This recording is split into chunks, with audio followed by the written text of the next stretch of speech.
Andrew, what's wrong? Guys, I just got my 23andMe back, and it turns out I'm related to the Golden State Killer and the BTK Killer. So it's just been kind of a tough Saturday. Oh, that sucks. I see it though. Living glam, living rough, living with Jonathan and Katy. Welcome to Living with Jonathan and Katy. I'm Katy French, and I can hit the high note in Sia's chandelier, but I choose not to. And I'm Jonathan Rowell, and someone broke into my apartment last night, and all they took was my pasta. And today we're talking about a very interesting subject. Ancestry! Jonathan and I recently got our DNA tested. And thank God the results came back negative. Now, before we share our results with you, I wanted to know, Jonathan, what do you think I am? A full-on bog person. Your features are very thin, and I once saw a documentary on bog people. Everything was pulled in and thin and pursed and just pissed. And that's you. I think that you are descended from Spanish twinks who didn't quite make it across the ocean. Yeah, I would not survive that journey. So let's find out what we are.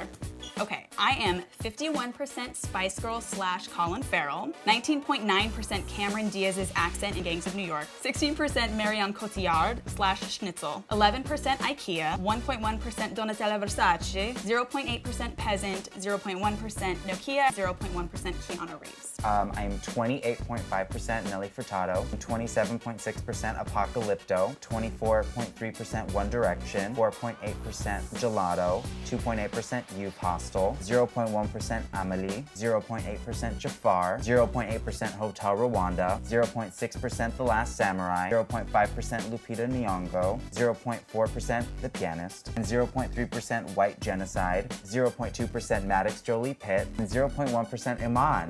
And 4.6% of me is unassigned, because I'm not fully human. When we were just apes, the aliens came down and they started to like mess with our DNA. I definitely think out of all the, alien races that I'd probably be Palladian. But listen to me, 4.6% of me is not of this earth. I just think that that's absolutely fascinating. But despite all that, I do not have anyone famous in my ancestry. But you are related to someone famous. Katy here is related to Paul Thomas Anderson.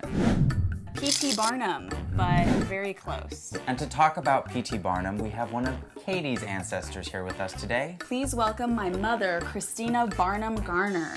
Hi guys. How are we related to P.T. Barnum? My great-great-grandfather, Henry, was the fourth cousin of Phineas Taylor Barnum. Who is P.T. Barnum? Phineas Taylor Barnum was really well known for founding the three-ring circus. Before that, he had his Barnum's American Museum in New York. That was something where you'd have 5 stories of fantastic exhibits to see. The second time his museum burned down, he now had a lot of oddities and items, and he said, no, how about I just make it a touring exhibit? Yeah. Oh. And over time, it became the three-ring circus. Did you see The Greatest Showman? Mm-hmm. Yeah. Were you offended by Hugh Jackman's portrayal? Did you like it? Well, first of all, he wasn't hot. Hugh Jackman is. How do you know he wasn't hot, Because Katy? of that role, I can no longer sleep with him. Some people say that P.T. Barnum was like exploitive. There's no doubt. I mean, his first exhibit that was a woman, Joyce Heth, that he purchased. The lease to, she had been owned as a slave. He manumitted or freed her, but then he offered her, I mean, what's she going to do? At this point in her life, she's old, she's partially paralyzed, she's blind, and there really wasn't any other plan for her except to tour hotel to hotel, and people would pay, and she would tell them about how she was George Washington's personal nurse. And was that true? No, not at all. Back So different oddities that he would feature, was it like a guy with like an extra thumb? Albino children. Of course, Tom Thumb, the very famous little person. Okay. He would have sort of a living room-like setting. They were just sitting there knitting in a living room. You could go up and talk to them. Because Katy has clown DNA, what would you say if she just like grew a beard all of a sudden? Just because it didn't happen to you, it skips generations. An interesting thing is that amongst all that, he actually put himself on display in his ticket window right in the middle of that floor. He just wanted attention. I don't know where I get it from. What are some things that P.T. Barnum like originated or invented?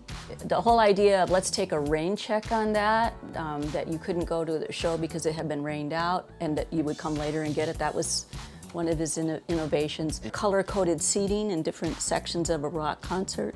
You would love this. He loved drama, and he liked to start drama. He would like ghost write articles being like, don't go to that show, it's horrible, really? it's sinful, and then people had to see what was up.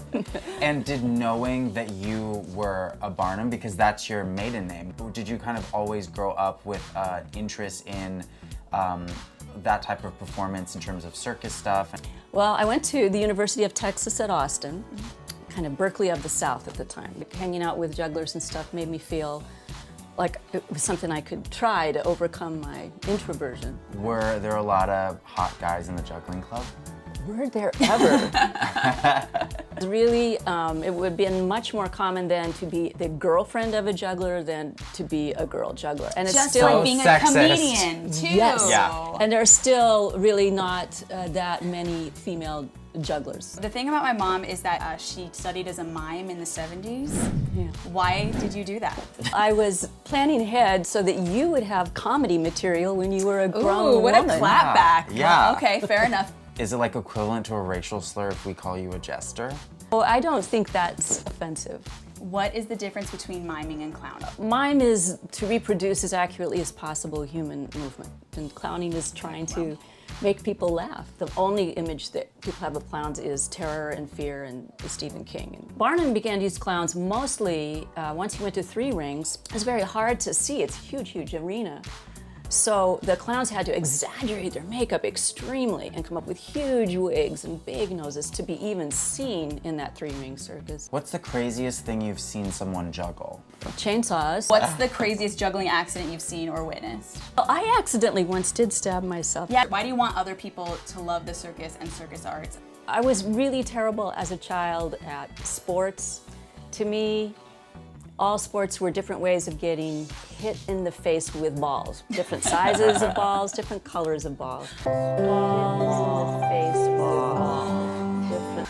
And then I learned how to juggle, and I had a lot of control over that. So I can set all my own goals, and I can progress and try new things. It's really good for attention. ADD kids really tend to balance and calm down. Really good for attention.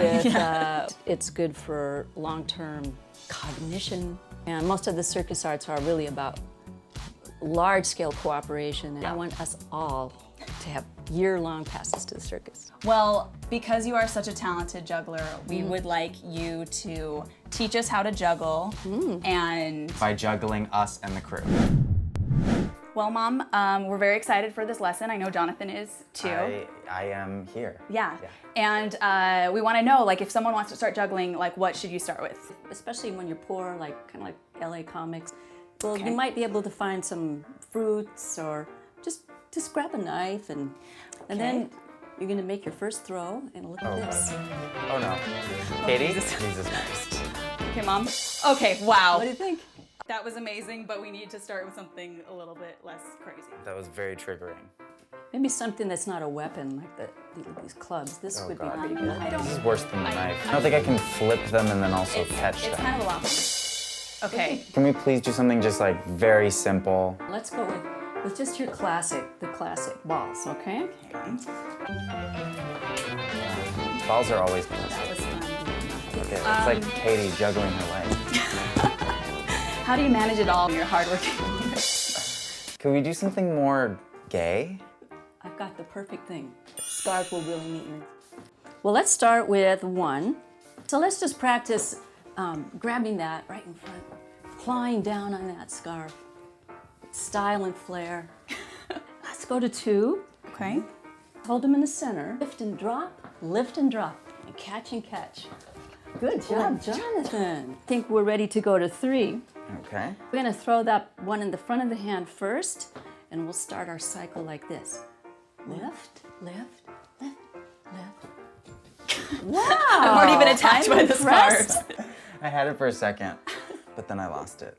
Just like your relationships. Juggling with scarves is great, but I do think that it's just a little much. Like I think just like it's very just understated to just go up and then just grab it and like walk across. You know what I Well, mean? that's why I tried to add a little more flair. That with had like a lot. With like a, Pirouette please get out of catch. my frame. Yeah. Throw. Throw. And catch.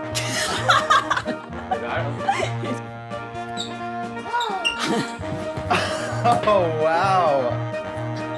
We did. Did it. Well, Jonathan, that was our episode today. What did you learn? I learned that white moms are crazy. And you are not wrong.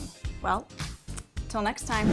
4.6 of me is most likely alien DNA. It is the DNA that was not testable by a human DNA algorithm. And I know that this theory is widely known by many of you out there in the deep web. I just think it's an important thing to talk about. You know, here at Living with Jonathan and Katy, we talk about the issues. We talk about real things. This is proof that we are, we don't know the whole story of our human history. They had a lot to do with the Europeans in the beginning of the, listen to me,